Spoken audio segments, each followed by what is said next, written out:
Good morning, welcome to हीरा पानी online classes. बच्चों, आज हम लोग आप लोगों के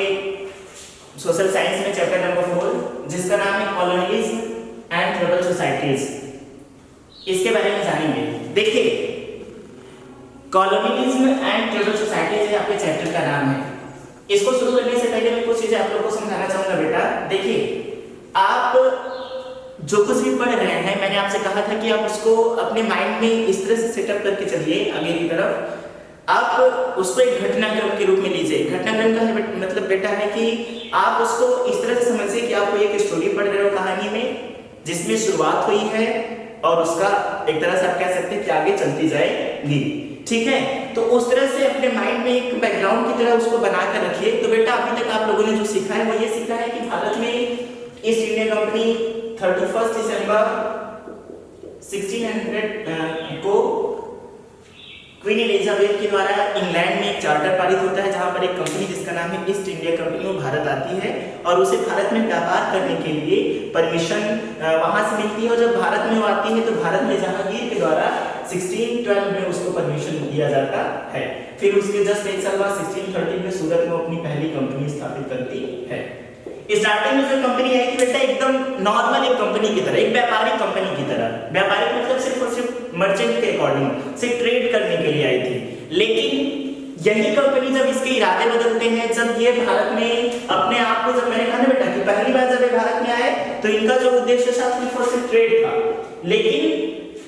आप लोगों को मैंने इस बात को समझाया था कि 1757 में जब प्लासी का युद्ध हुआ और 1764 में जब बक्सर का युद्ध होता है,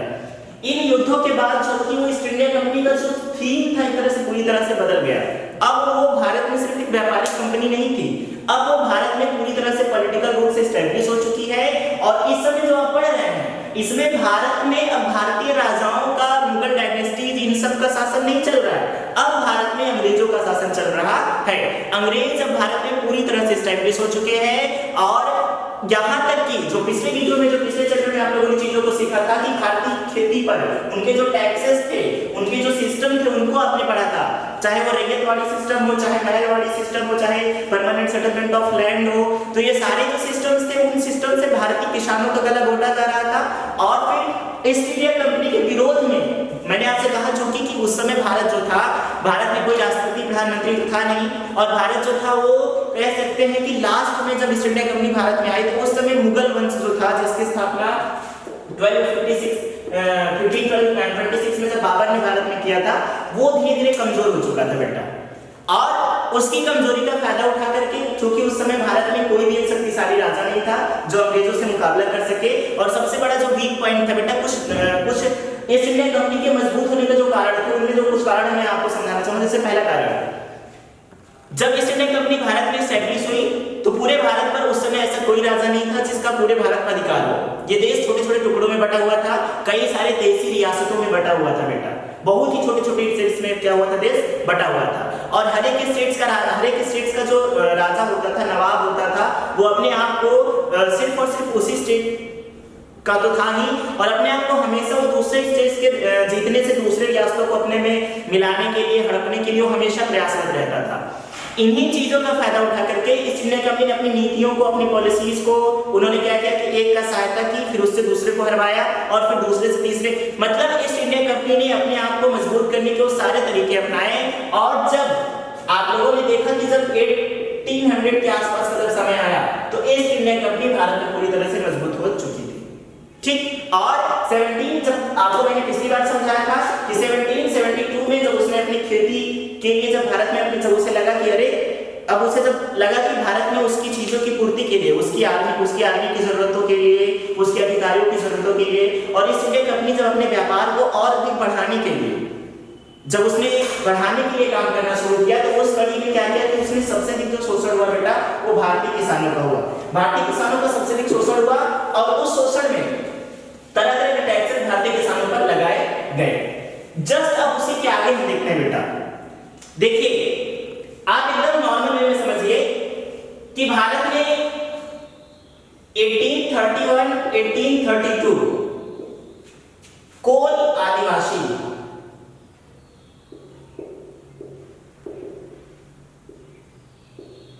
1832 1832 कोल आदिवासियों के द्वारा, अभी आपको हम समझा रहे हैं क्या है ये। 1855 संथाल, उसके बाद समझिए सबसे पहले हम बात करेंगे कॉलोनियलिज्म और ट्राइबल सोसाइटीज की। तो आपने अब तक कितना समझ लिया है कि भारत में ईस्ट इंडिया कंपनी एस्टैब्लिश हो चुकी है। अब वही भारत के पॉलिटिकल, राजनीतिक सब तरह के निर्णय को ले रही है। अब वही भारत में अपने शासन को चला रही है, और जब वो भारत में शासन को चला रही है तो उस शासन को चलाने की वजह से भारतीय जनता जो है वो अंग्रेजों की पूरी तरह से आप कह सकते हैं कि अधीन हो चुकी है। तो भारतीय किसानों का तो बुरा हाल था ही था। आज हम जिन लोगों के बारे में बात करेंगे बेटा, वो है ट्राइबल सोसाइटी। क्या है ट्राइबल सोसाइटीज, क्या है कॉलोनियलिज्म? कॉलोनियलिज्म का मतलब है बेटा कि आप जब ईस्ट इंडिया कंपनी भारत में आती है तो उसने अब शहरीकरण, आधुनिकीकरण करने की कोशिश करने लगती है। अब वो भारत में अपने आप को पूरी तरह से डेवलप्ड कर चुकी थी, तो इस देश का अपने अकॉर्डिंग, अपने अनुसार वो आधुनिकीकरण करना चाहती थी, अपने अनुसार चीजों को बनाती थी, अपने अनुसार लॉज को बनाती थी और उसको भारतीय जनता से पालन करवाती थी। अब ईस्ट इंडिया कंपनी व्यापारिक कंपनी नहीं थी, अब वो एक तरह से कह सकते हैं कि भारत में उसका अधिकार था और अपने अधिकार की वजह से जैसा वो चाहती थी उस तरह से शासन करना चाहती थी। ठीक है, तो हम बात करेंगे बेटा सबसे पहले ट्राइबल सोसाइटीज की। ट्राइबल का मतलब होता है बेटा आदिवासी। ट्राइबल का मतलब होता है, आप समझ सकते हैं कि ट्राइबल सोसाइटीज के अंतर्गत वे लोग आते हैं जो उस समय या अब भी, उस समय भी और अब भी, इनके बारे में समझिए कि जो हमारे नॉर्मल जो सामाजिक जो ताना बाना बुना हुआ है, इससे इनका सारोकार जो होता है वो नहीं होता है। प्राय देश के सुदूर इलाकों में पाए जाते हैं जो जिनके जीवन का स्तर आज भी बहुत ही गिरा हुआ है। बेटा समझिए, आदिवासी वे लोग होते हैं जो प्राय हमारे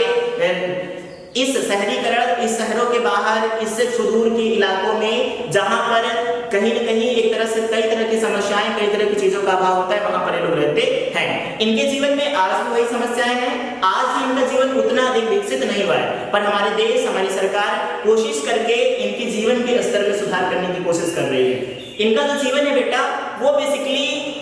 जंगलों में रहते हुए बीतता है और भारत के सबसे सुदूर इलाकों में पाया। सुदूर का मतलब बेटा ऐसा पार्ट जो नॉर्मल, हम जैसे नॉर्मल लोगों के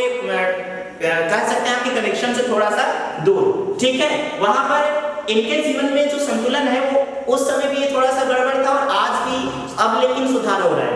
आदिवासी लोग थे जो बेटा, इनमें कुछ लोगों के बारे में आपको समझा रहा हूं, जैसे जो संथाल लिखा है, कोल लिखा है, ठीक है, मुंडा,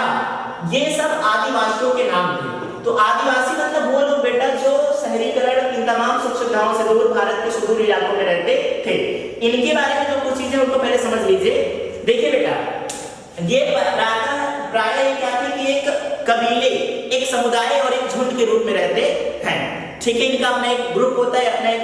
कबीला होता है, अपना एक समुदाय होता है, उसके साथ रहते हैं और इन्हीं में से उनके मुखिया होते हैं और इन्हीं में से क्या होता है कि उनके लीडर्स होते हैं, उनके प्रधान, उनके नेता होते हैं जो इनका प्रतिनिधित्व करते हैं। इनका जो व्यवसाय होता है बेटा, जंगल में पेड़ों से होने वाले कई तरह की चीजों को बनाते हैं, ठीक है, जैसे पत्तल वगैरह तमाम चीजों को बना करके अपने जीवन यापन करते हैं और जंगल के, भारत के उन इलाकों में रहते हैं जहां पर प्रकृति की गोद में आप कह सकते हैं कि रहते हैं और अपनी जरूरत की चीजों को वहीं से पूरा करते हैं। लेकिन अब भारत सरकार इन लोगों को भी भारत के तमाम जो पहलू हैं इनसे जोड़ करके इनको रखना चाहती है। वो भारत सरकार भी चाहती है कि हमारे साथ कदम से कदम मिला करके ये भी प्रगति की तरफ चले। लेकिन बेटा अभी भी इस चीज में बहुत समय लगेगा क्योंकि भारत के इनसे हमारा कनेक्शन, ठीक है, वो धीरे धीरे समय के साथ मजबूत होता जा रहा है और ये भी नॉर्मल पटल पर आ रहे हैं। हम उस समय के बारे में जब बात करेंगे बेटा, जब भारत में ईस्ट इंडिया कंपनी थी,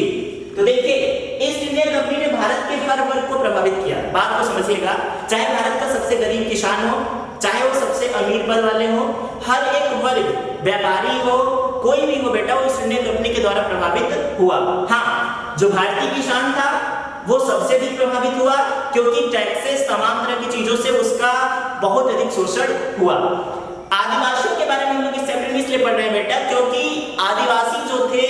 इनसे पहले अंग्रेजों की नीतियों की वजह से, देखिए अंग्रेजों की कुछ नीतियां समझ लीजिए। अंग्रेजों ने भारत में जब अपने आप को मजबूत किया तो उन लोगों ने भारत की चीजों जैसे खनिज संपदा, देखिए किस तरह से प्रॉब्लम्स इनके सामने आए। ये जंगल में रहते थे तो अंग्रेजों ने जो वन कानून बनाए, जो वनों के लिए, जो फॉरेस्ट के लिए जो लॉज बनाए, उन लॉज में ये मनाही हो गई कि नहीं अब तुम वहां पर नहीं रह सकते। ठीक है, तो वहां पर इस क्योंकि ये उनका घर ही था और अंग्रेजों की नीतियों की वजह से एक तरह से कह सकते हैं कि इनको वहां रहने के लिए मना करने जाना लगा। दूसरा बेटा, ये जंगलों में प्राय रहते थे और झूम खेती,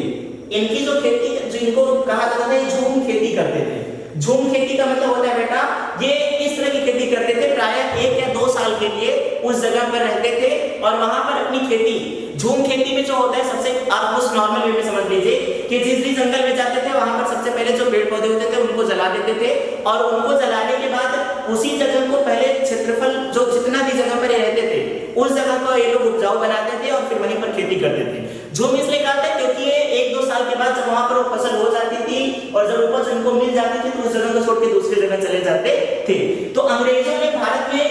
खेती करने के लिए जंगलों में भी रोक लगा दी, ठीक है, जिससे इनको प्रॉब्लम हुई। दूसरी, भारत में अंग्रेजों ने तरह तरह की फैक्ट्रीज बनाई,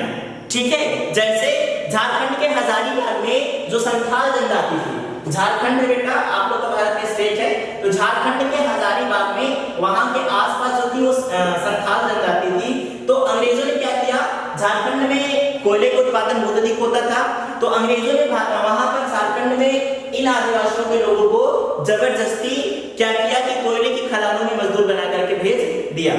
ठीक है, और इनके रहन सहन पर, इनके जो जंगलों में रहन सहन था, इन सब चीजों पर अंग्रेजों ने प्रतिबंध लगाए। और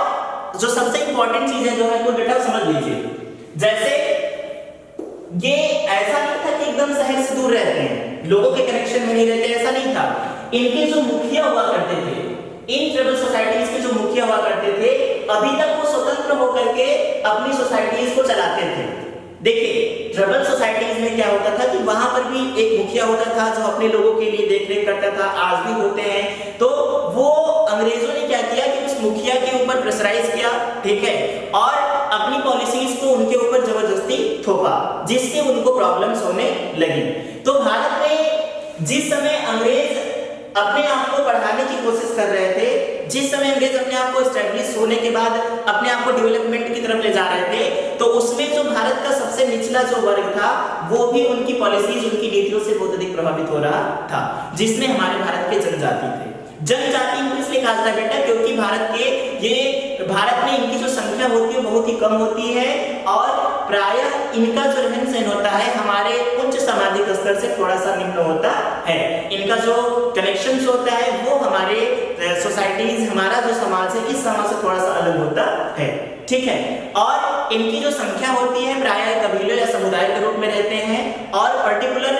आजकल तो अब ये लोग भी आवाज को जगह बना करके अपने पर्टिकुलर स्थान में रहने लगे हैं, लेकिन आज से पहले जब ये झूम खेती वगैरह करते थे तो इनका कोई एक फिक्स स्थान नहीं होता था, ठीक है, अपने स्थान को चेंज कर दिया करते थे। तो भारत में जब अंग्रेज स्टैब्लिश हुए तो उनकी जो पॉलिसीज थी, जैसे जंगलों को उन लोगों ने क्या किया कि जंगलों को अपनी जो नई नई पॉलिसीज निकाली, उससे वनों में उन लोगों ने कटाई करने पर रोक लगा दिया, वनों में इस तरह की इनकी जो खेती होती थी इस पर रोक लगा दिया। इनके मुखिया जो हुआ करते थे उनके ऊपर अपने नियम कानून थोपे, क्योंकि इससे पहले इनके खुद के अपने नियम होते थे, ये अपने नियम और कानूनों में बंधे होते थे और उसी के अनुसार अपने जीवन को जीते थे। पर अंग्रेजों के भारत में होने के बाद अंग्रेजों ने अपने नियम कानून थोपे, जिससे इनको समस्याएं उत्पन्न होने लगी। इन समस्याओं की वजह से इनका जो स्तर था, देखो बेटा आप इतना समझिए कि इन सोसाइटीज में ये जैसे भी रह रही थी, अंग्रेजों ने तो जब अपने आप को भारत में एस्टैब्लिश किया तो उन्होंने अपने विकास, अपने आप को विकसित करने के प्रयास में उन सब ने पूरी तरह से, आप इस बात को समझिए, को पूरी तरह से बात भूल करके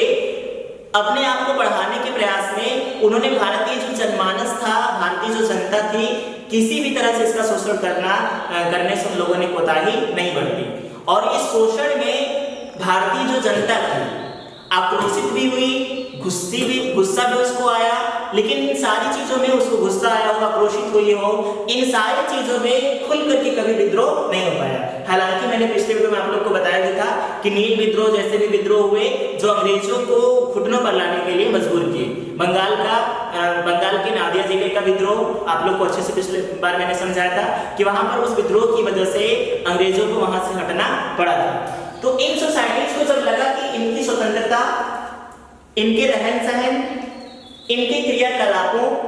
पर अंग्रेजों का आधिपत्य हो रहा है, अंग्रेज उस पर अपना फोर्सली उसको बदलने की कोशिश कर रहे हैं, तब इन सोसाइटीज ने उसका खुलकर विद्रोह करना शुरू कर दिया। उस विद्रोह में आप समझिए इनका नेतृत्व किया गया इन्हीं के लीडर्स, इन्हीं के मुखियाओं द्वारा। और उस विद्रोह में जैसे भारत में विद्रोह जो सबसे पहले हुआ बेटा वो 1857 में शुरू हुआ, ठीक है। भारत का सबसे पहला जो स्वतंत्रता संग्राम था वो 1857 में शुरू हुआ, जब पूरे भारत में कई सारे राजाओं ने, जिसमें आप लोगों ने सुना भी होगा कि झांसी से महारानी लक्ष्मीबाई, बिहार से और लखनऊ से बेगम हजरत महल, ठीक है। तो तमाम तरह के जब लोगों ने पूरे भारत में तमाम राजाओं ने जब विद्रोह शुरू किया तो 1857 की जो बैटल थी, कहीं न कहीं उसकी जो पृष्ठभूमि थी, बैकग्राउंड था बेटा, वो जो गुस्सा था अंग्रेजों के पॉलिसीज पर, जो गुस्सा था वो भारत के हर एक वर्ग के लोगों में था और हर एक वर्ग अपने अनुसार उसका विरोध करता था। और यही चीज भारतीय इन ट्राइबल सोसाइटीज में भी हुआ, जब इन्हें लगा कि इनकी स्वतंत्रता पर, इनके जीवन जीने के तरीकों पर, इनके स्तर पर, और जब अंग्रेज अपना प्रभाव जमा रहे हैं, फोर्सफुली जब इनको वो मजबूर कर रहे हैं, इनकी नीतियों को बदल रहे हैं, तो उन लोगों ने भी भारत में विद्रोह शुरू किया, जिसमें सबसे पहला विद्रोह जो हुआ बेटा 1831-1832 में हुआ, जिसको कोल आदिवासियों ने किया। कोल आदिवासी बेटा आदिवासियों की एक जाति थी जिसका नाम है कोल। इन्होंने 1831 और 1832 में विद्रोह किया अंग्रेजों के खिलाफ, एक ऐसा विद्रोह जिसमें पहली बार आदिवासियों ने खुल करके अंग्रेजों से अपनी उनकी पॉलिसीज को अपने ऊपर न थोपा जाए, उनके ऊपर न थोपा जाए, इसको लोगों ने हटाने के लिए अंग्रेजों से खुल करके लोहा लिया। उसके कुछ समय बाद बेटा 1855 में संथाल जनजाति ने भी इनका विद्रोह शुरू कर दिया। संथाल बेटा वही जनजाति थी जो बिहार के झारखंड में हजारीबाग में रहती थी, और इस इलाके में जब बिहार में चूंकि काफी सारी कोयले की खदान थी, तो जबरदस्ती, आप इसको ऐसे समझते चलिए, बहुत ही अच्छे से मैं आपको समझाने की कोशिश कर रहा हूँ कि हजारीबाग में जैसे देखिए इनके कैसे इनके ऊपर प्रॉब्लम्स आने लगी। बिहार में, झारखंड में कोयले की खूब खदान थी, तो जो झारखंड की आदिवासी जनजातियां थी उनको कुछ ठेकेदारों ने क्या किया कि उनको वहां से लाए और फिर उनको फैक्ट्रीज में डाल दिया, उनको खदानों में डाल दिया, कोल माइन वगैरह में डाल दिया, और जहां पर डाला वहां पर ब्रिटिश कंपनी का आधिपत्य था, मतलब ब्रिटिश कंपनी वहां पर उसका रूल चल रहा था। जब ये जनजाति जब वहां पर आए तो बीच में इनको लाने वाला जो था ठेकेदार, वो इनको कंपनी के इन कामों में इस्तेमाल करता था। अच्छा, वापस कभी जाने नहीं देते थे इनको, इनकी मजदूरी जो थी वो भी उन्हें नहीं देते थे, क्योंकि इनको अति पिछड़ा, अति पीछे के लोग समझ करके वो लोग क्या करते थे कि इनके ऊपर जबरदस्ती काम कराना, तरह तरह की चीजों को थोपना। जिससे एक एग्जांपल मैं आपको दे रहा हूं कि जब ऐसा होने लगा, ठेकेदार इनको लाते थे, काम करवाते थे कोयलों की खदानों में, भारी संख्या में लाते थे और खूब काम करवाते थे, और जब ये अपने इनकी जो मजदूरी हुआ करती थी उस मजदूरी को भी इन्हें टाइमली पे नहीं करते थे और इन्हें वापस कभी जाने नहीं देते थे। तो इन सब चीजों ने कहीं न कहीं संथाल जनजाति के मन में बहुत ही अधिक अंग्रेजों के प्रति बहुत ही अधिक नफरत और घृणा भरी, और फिर उन्होंने 1855 में विद्रोह किया। हालांकि दूसरी चीज समझे बेटा, ये जो विद्रोह हुए इसमें दो चीजों को समझ लीजिए। 1910 में बस्तर में विद्रोह हुआ बेटा, ठीक है, बस्तर विद्रोह के नाम से इसको जाना जाता था। बस्तर में विद्रोह हुआ और 1940 में महाराष्ट्र के वर्ली में विद्रोह हुआ, जो इन जनजातियों ने विद्रोह किया। पर इनके विद्रोह में वो शक्ति नहीं थी, मतलब इनका विद्रोह तो हुआ पर उस विद्रोह में वो विद्रोह इतना शक्तिशाली नहीं था बेटा कि अपनी मांगों को पूरा करने में सफल हो जाए। अंग्रेज बहुत ही आसानी से इनका दमन कर देते थे, बहुत ही आसानी से इनको दबा देते थे, ठीक है, क्योंकि उनके पास हर तरह की पावर्स थी, ठीक है, क्योंकि भारत में मजबूत होने के साथ ही उन्होंने अपने सेना को मजबूत किया था, और वो इस तरह की तमाम उनकी जो पॉलिसीज होती थी बेटा, मैं आप लोग को इस चीज इसलिए समझा रहा हूँ ध्यान से, चाहे वो ट्राइबल सोसाइटीज हो, चाहे भारत के किसान हो, चाहे वो अमीर वर्ग के लोग रहे हो, चाहे व्यापारी रहे हो, अंग्रेजों ने जब अपने आप को विकसित करने की सोची तो इसमें से इन चारों ही वर्गों में जिसने भी उनका विद्रोह किया उसके लिए अंग्रेजों ने बहुत ही कूटनीति, कूटिबद्ध तरीके से, बहुत ही आप कह सकते हैं कि नियमबद्ध तरीके से उनको उनके विद्रोहों को दबाया। और भारत की जो जनता थी वो कभी भी एक एकजुट नहीं हो पाई। जैसे जब 1857 में 1857 में जब भारत में पहला स्वतंत्रता के लिए संघर्ष हुआ बेटा, एक ऐसा संघर्ष होता है, एक ऐसा संग्राम होता है जिसमें भारत की आजादी की पहली बार एक युद्ध के द्वारा आजादी पाने की मांग की जाती है, जिसमें भारत के कई राज्यों के जो राजा होते हैं वो इस युद्ध में अपना सर्वस्व न्यौछावर बलिदान कर देते हैं। लेकिन वहीं पर भारत में और कई ऐसे राजा होते हैं जो अंग्रेजों के ही साथ होते हैं। मतलब आप ऐसे समझ लीजिए कि विद्रोह तो होता था, पर वो विद्रोह पूरे देश की जनता से ना होकर के एक छोटे से पर्टिकुलर एक समुदाय, एक छोटे से राज्य, कुछ लोगों की ग्रुप के द्वारा होता था, जिसकी वजह से अंग्रेजों को उसे दबाने में जरा सी भी मुश्किल नहीं होती थी। और यही इन जनजातीय विद्रोहों के साथ भी हुआ। इन जनजातियों के ऊपर जब अंग्रेजों ने अपनी पॉलिसीज थोपी, अंग्रेजों ने जब अपनी नीतियों को इनके ऊपर जब जबरदस्ती इनको अपने तरह से प्रयोग करना शुरू किया, तब इन लोगों ने भी अंग्रेजों के खिलाफ विद्रोह करने की सोची और विद्रोह किया भी, पर इस विद्रोह में सफल नहीं हुए। इसका कारण बेटा यही था क्योंकि अंग्रेजों ने जो अपनी पॉलिसीज अपनाई, उस पॉलिसीज में ईस्ट इंडिया कंपनी को, देखिए आप समझ लीजिए इस बात को कि अब उसकी जो कंपनी थी वो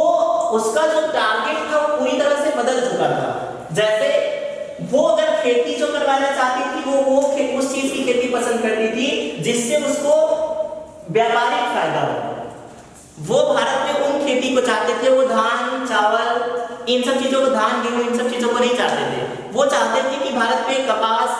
ठीक है, उन चीजों का पैदावार हो जिसको वो ऊंचे दामों पर भारत से बाहर बेच सकें। और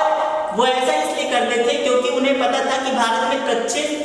जो माल होते थे वो सस्ते दामों पर मिल जाते थे। वो आदिवासी जनजातियों से बेटा तरह तरह की व्यापारिक फसलें उगवाते थे।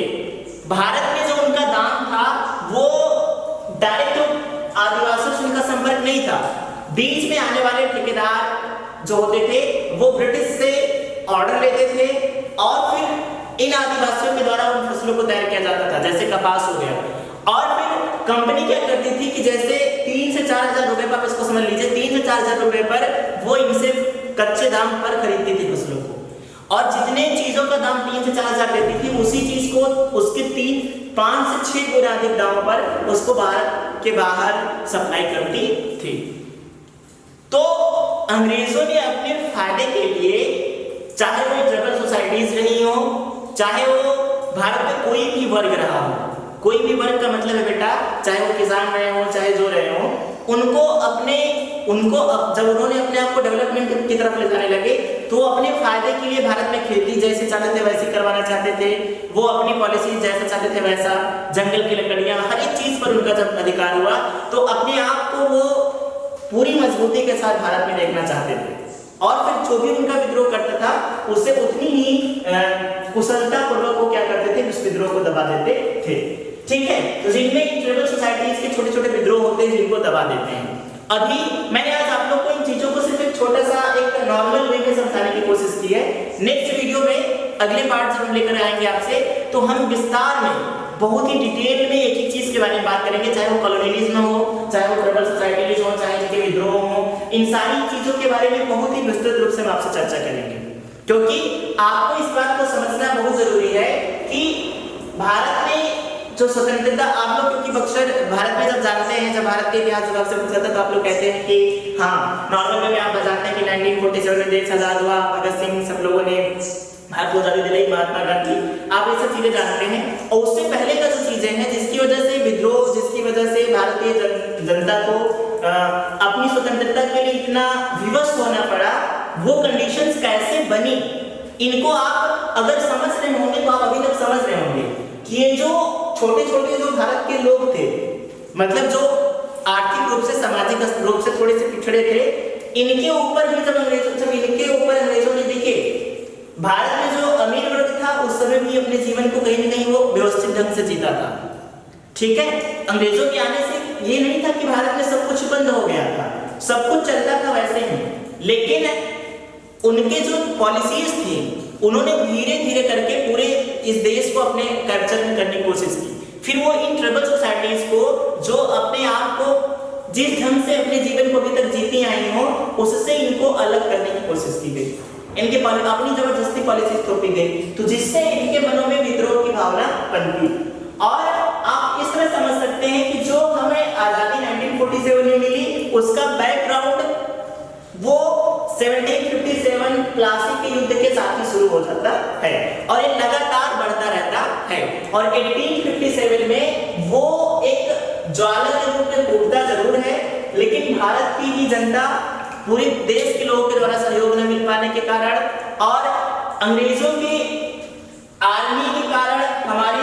जो है वो हमारी जो कमजोरियां होती हैं, हमारे वेपन्स, हमारी तरह तरह की चीजों की वजह से हम अंग्रेजों से ये स्वतंत्र संग्राम में हमारी हार होती है। लेकिन जो 1857 में जो क्रांति शुरू होती है ये 1946 तक कभी ये वैचारिक रूप से लड़ी जाती है, मतलब कभी विचारों के द्वारा तो कभी शस्त्रों के द्वारा, पर अंग्रेजों से आजादी पाने की कोशिश कंटिन्यूअस यहीं से शुरू हो जाती है। और जिस वर्ग को भी अंग्रेज दबाने की कोशिश करते हैं वो विद्रोह करते हैं, लेकिन कई बार उनका विद्रोह सफल होता है, कई बार नहीं होता है। जिनमें इन आदिवासियों के जो विद्रोह के बेटा उनको हमने जाना, हमने बहुत ही नॉर्मल में भी आपको सिर्फ इंट्रोडक्शन करवाया इस चैप्टर का। बाकी जब हम नेक्स्ट वीडियो में बात करेंगे तो पूरी तरह से डिटेल में इन सारी चीजों को समझेंगे और आपसे एक एक टॉपिक पर क्लियरली बात होगी, एक एक विद्रोह पर क्लियरली आपसे बात होगी, जिससे आप इस बात को समझ सकें कि हमें आजादी मिलने से पहले जो भारत की और जो चीजें थी, भारत ईस्ट इंडिया कंपनी ने किस तरह से सारी चीजों को किया, किस तरह से उसने एस्टैब्लिश किया, किन किन पॉलिसीज को अपनाया। तो ठीक है बेटा, आज आप सारी चीजों को आप फॉलो करिएगा, ध्यान से इन चीजों को समझिएगा और नेक्स्ट वीडियो में हम इसके आगे का जो पोर्शन लेकर आएंगे उसमें डिटेल तरीके से हम एनालिसिस करेंगे। ओके स्टूडेंट्स, तब तक आप घर पर रहिए, सुरक्षित रहिए, लगातार पढ़ते रहिए और अपना ख्याल रखिए।